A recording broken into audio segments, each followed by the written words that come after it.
The terrors of basket weaving. Diane's terror began in an innocent and fortuitous way. She and her husband Reg lived in Manhattan but had a cottage on the Massachusetts coast near Truro, where they spent most weekends. Diane was a press relations officer in an agency called Redding. Reg was a lawyer.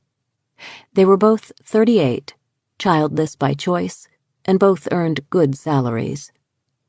They enjoyed walks along the beach, and usually they took walks alone, not with each other.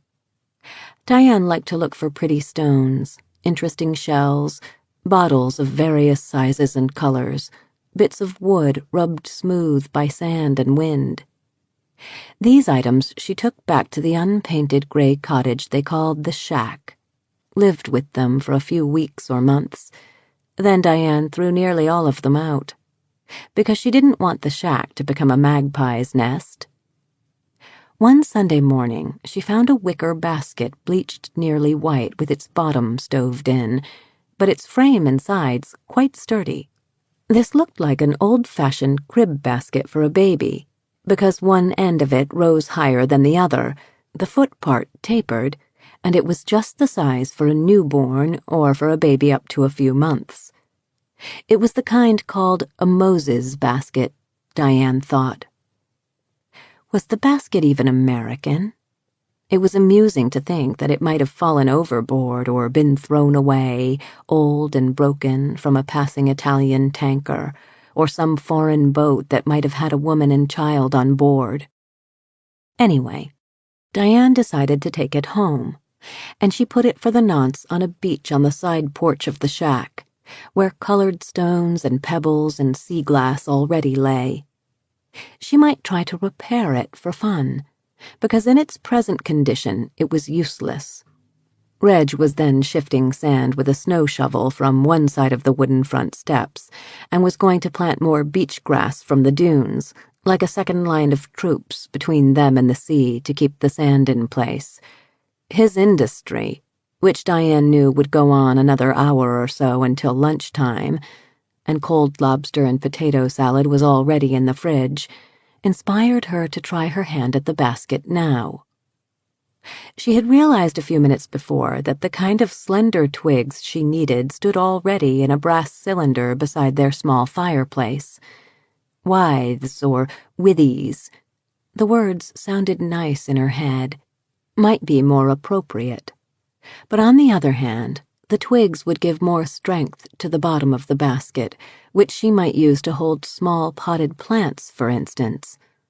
One would be able to move several pots into the sun all at once in a basket, if she could mend the basket. Diane took the pruning shears and cut 5 lengths of reddish-brown twigs, results of a neighbor's apple tree pruning, she recalled, and then snipped 9 shorter lengths for the cross pieces. She estimated she would need 9. A ball of twine sat handy on a shelf, and Diane at once got to work. She plucked out what was left of the broken pieces in the basket and picked up one of her long twigs. The slightly pointed ends, an angle made by the shears, slipped easily between the sturdy withes that formed the bottom rim. She took up a second and a third. Diane then, before she attempted to tie the long pieces, wove the shorter lengths under and over the longer, at right angles. The twigs were just flexible enough to be manageable, and stiff enough to be strong. No piece projected too far. She had cut them just the right length, measuring only with her eye or thumb before snipping. Then the twine. Over and under, around the twig ends at the rim and through the withes already decoratively twisted there, then a good solid knot.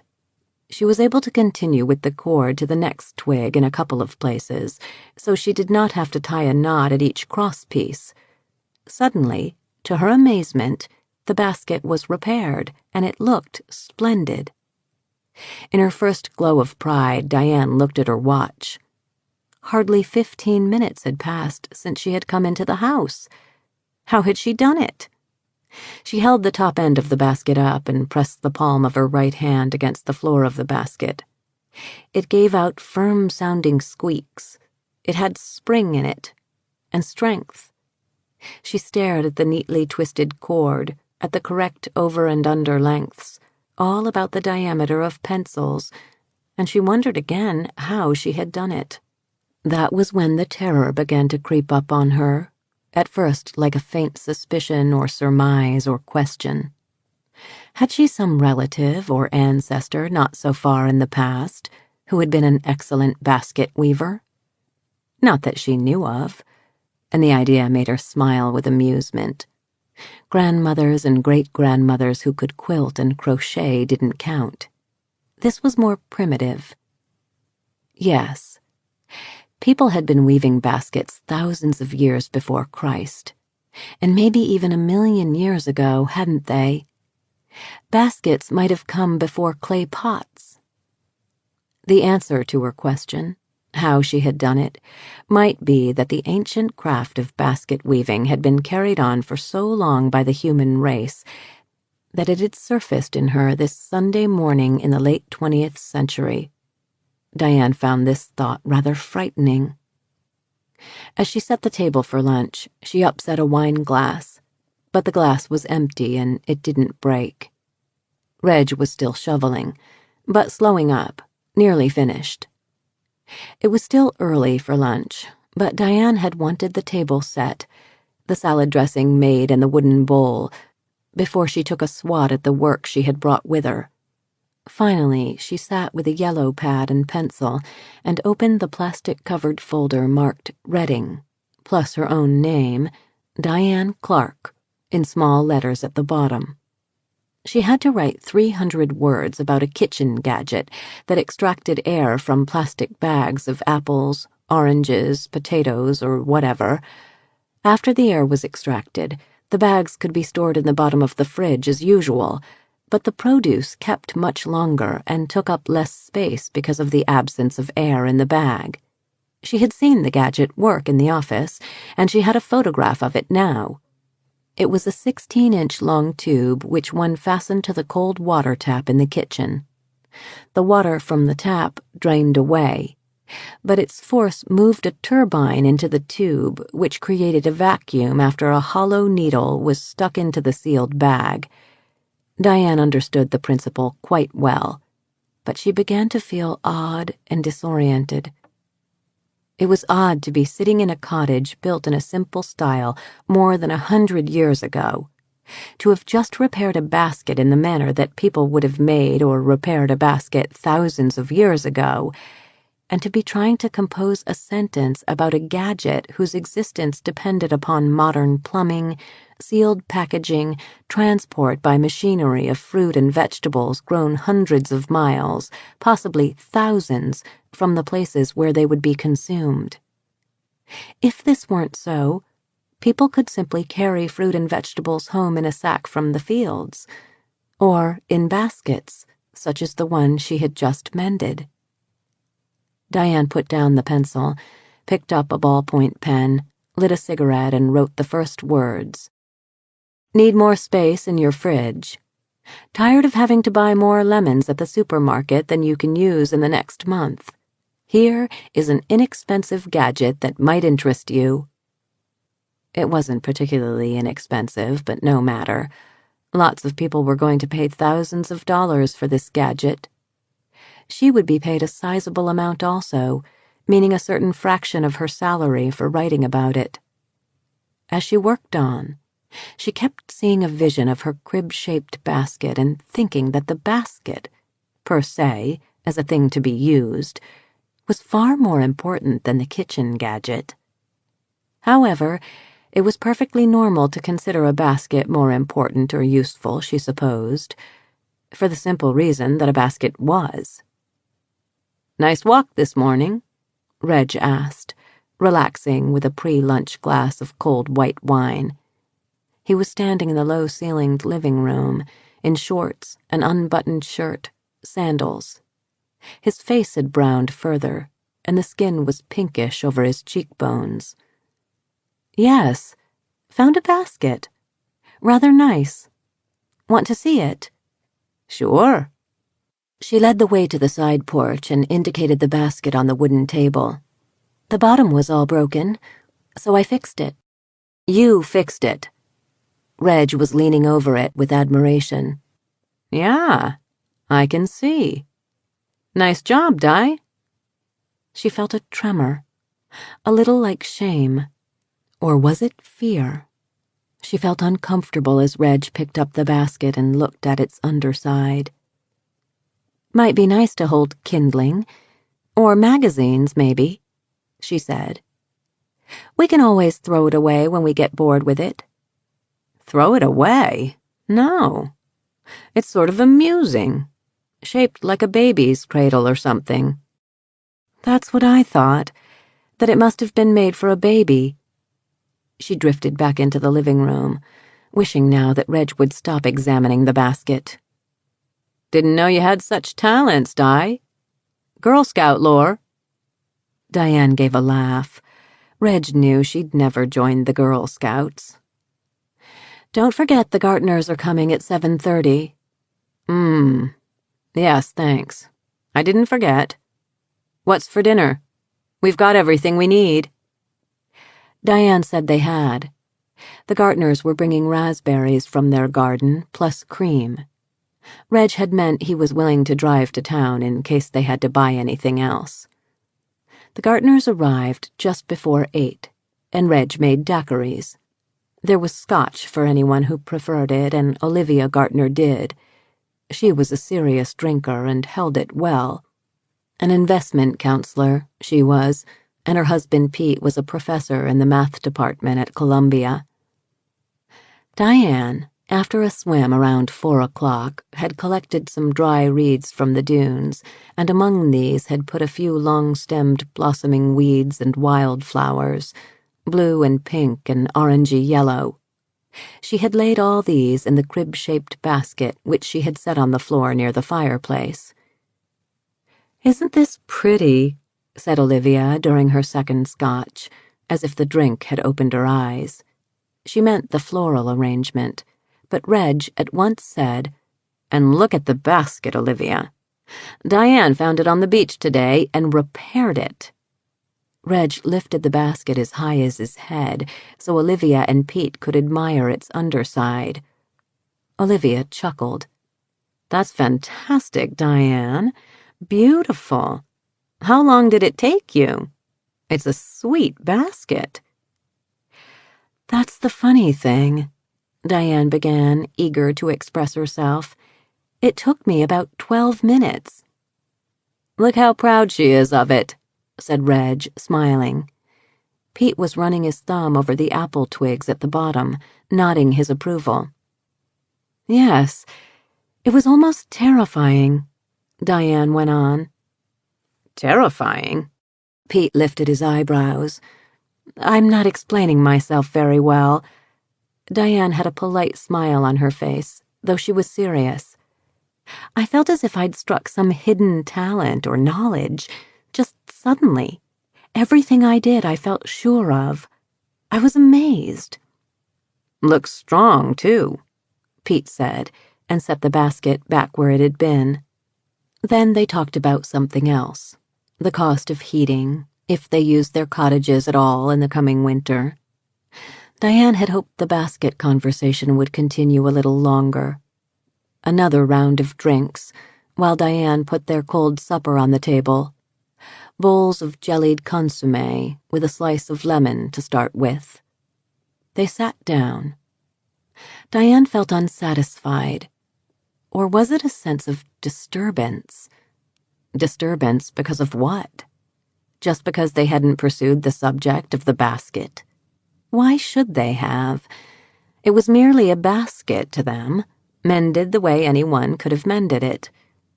Or could just anyone have mended it that well?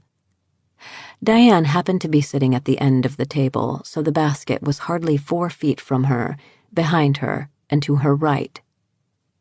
She felt bothered somehow even by the basket's nearness. That was very odd. She must get to the bottom of it.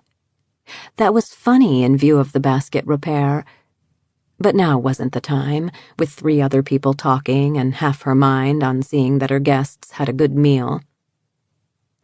While they were drinking coffee, Diane lit 3 candles and the oil lamp, and they listened to a record of Mozart divertimenti. They didn't listen, but it served as background music for their conversation. Diane listened to the music. It sounded skillful, even modern, and extremely civilized. Diane enjoyed her brandy. The brandy, too, seemed the epitome of human skill, care, knowledge. Not like a basket any child could put together. Perhaps a child in years couldn't, but a child as to progress and the evolution of the human race could weave a basket. Was she possibly feeling her drinks? Diane pulled her long cotton skirt farther down over her knees. The subject was lobbies now, the impotence of any president, even Congress against them. Monday morning early, Diane and Reg flew back to New York by helicopter.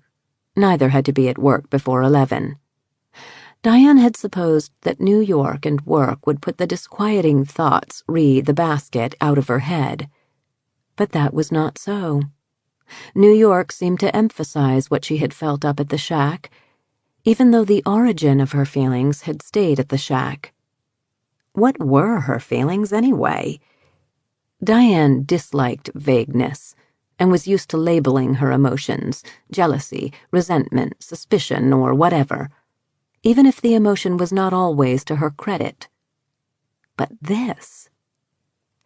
What she felt was most certainly not guilt, though it was similarly troubling and unpleasant. Not envy either. Not in the sense of desiring to master basketry so she could make a truly great basket, whatever that was. She'd always thought basket weaving an occupation for the simple-minded.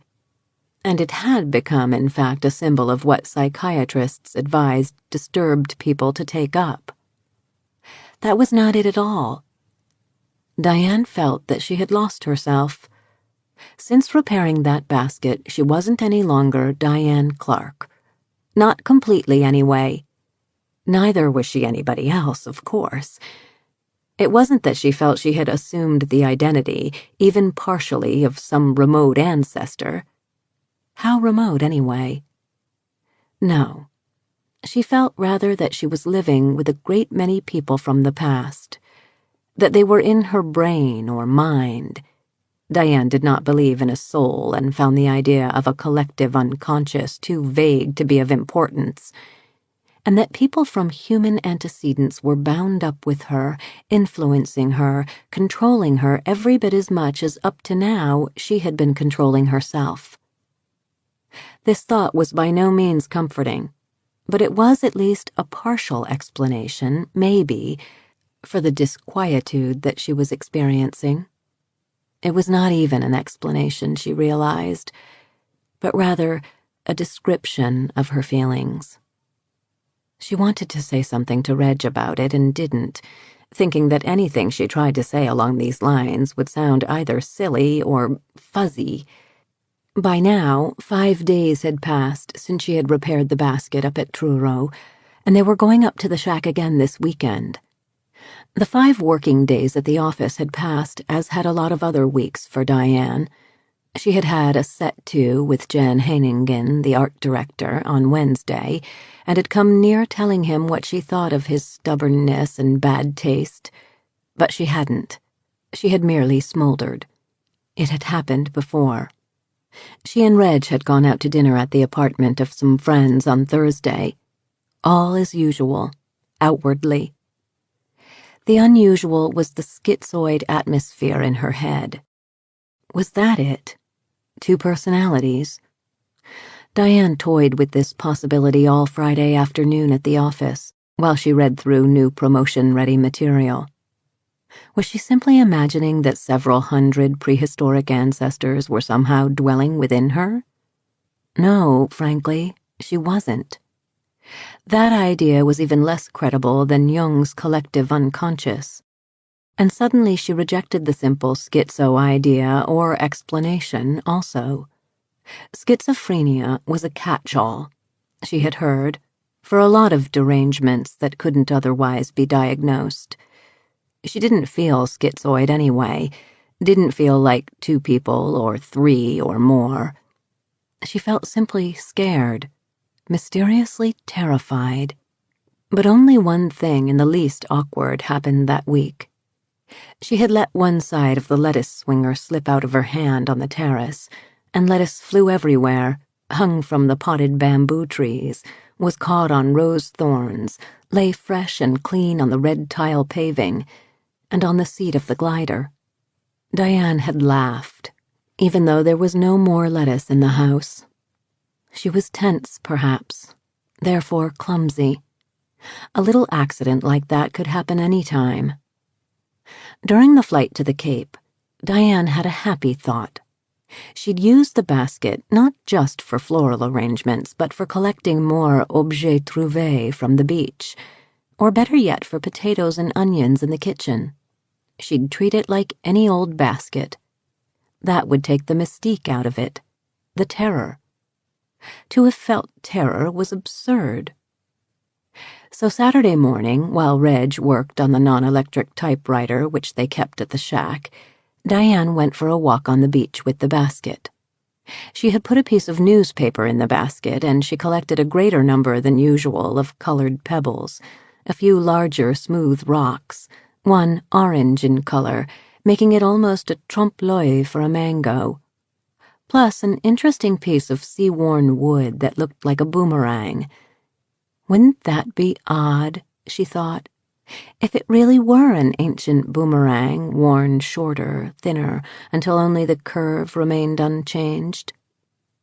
As she walked back to the shack, the basket emitted faint squeaks in unison with her tread. The basket was so heavy she had to carry it in two hands, letting its side rest against her hip. But she was not at all afraid that the twigs of the bottom would give. Her work. Stop it, she told herself.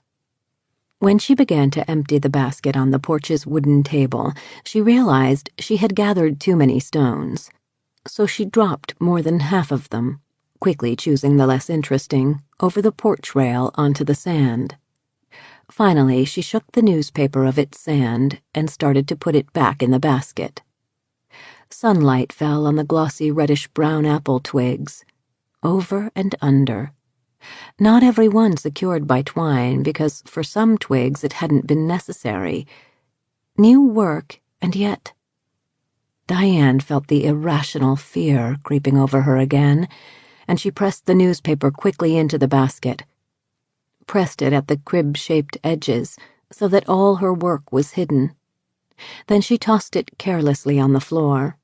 Could have transferred some potatoes from a brown paper bag into it, but she wanted to get away from the basket now.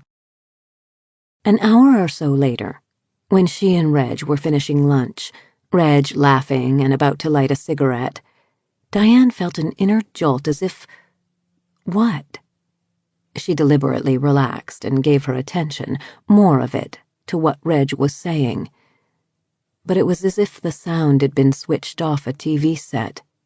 She saw him, but she wasn't listening or hearing. She blinked and forced herself to listen.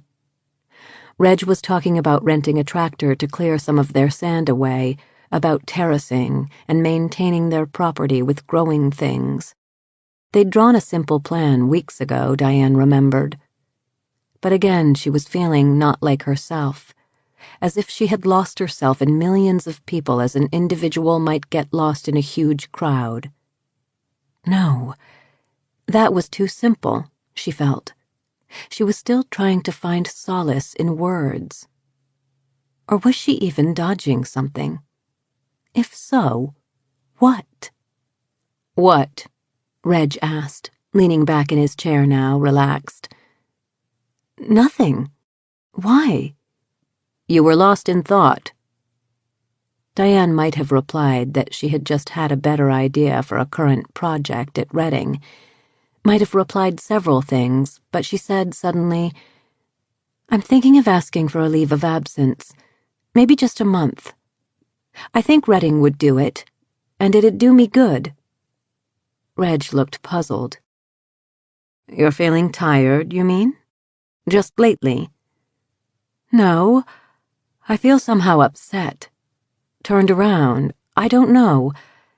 I thought maybe a month of just being away from the office. But work was supposed to be good in such a situation as hers. Work kept people from dwelling on their problems. But she hadn't a problem, rather a state of mind. Oh, well, Reg said. Heiningen getting on your nerves, maybe. Diane shifted. It would have been easy to say yes.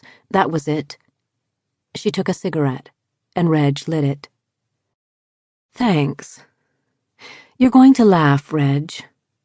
But that basket bothers me. She looked at him, feeling ashamed and curiously defensive. The one you found last weekend? You're worried a child might have drowned in it, lost at sea? Reg smiled as if at a mild joke he'd just made. No, not at all. Nothing like that. I told you last weekend. It simply bothers me that I repaired it so easily. There, that's it. And you can say I'm cracked, I don't care. I do not quite understand what you mean. It made me feel somehow prehistoric and funny. Still does. Reg shook his head. I can sort of understand, honestly. But another way of looking at it, Di, is to realize that it's a very simple activity after all, mending or even making a basket. Not that I don't admire the neat job you did, but it's not like sitting down and playing Beethoven's Emperor Concerto, for instance, if you've never had a piano lesson in your life. No. She'd never had a basket-making lesson in her life, she might have said. She was silent, wondering if she should put in her leave of absence request on Monday as a gesture, a kind of appeasement to the uneasiness she felt. Emotions demanded gestures, she had read somewhere, in order to be exorcised. Did she really believe that? Really, Di. The leave of absence is one thing, but that basket... It's an interesting basket, sure, because it's not man-made, and you don't see that shape anymore. I've seen you get excited about stones you find. I understand. They're beautiful. But to let yourself get upset about... Stones are different, she interrupted. I can admire them. I'm not upset about them. I told you I feel I'm not exactly myself, me, any longer. I feel lost in a strange way. Identity, I mean. She broke in again when Reg started to speak. Oh, Di. He got up. What do you mean you told me that? You didn't. Well, I have now. I feel as if a lot of other people were inside me besides myself, and I feel lost because of that. Do you understand? Reg hesitated. I understand the words, but the feeling, no. Even that was something. Diane felt grateful and relieved that she had said this much to him. Go ahead with the leave of absence idea, darling.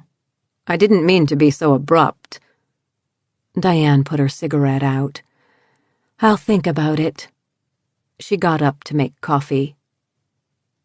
That afternoon, after tidying the kitchen, Diane put another newspaper in the basket and unloaded the sack of potatoes into it, plus 3 or 4 onions, familiar and contemporary objects. Perishable, too. She made herself not think about the basket or even about the leave of absence for the rest of the day.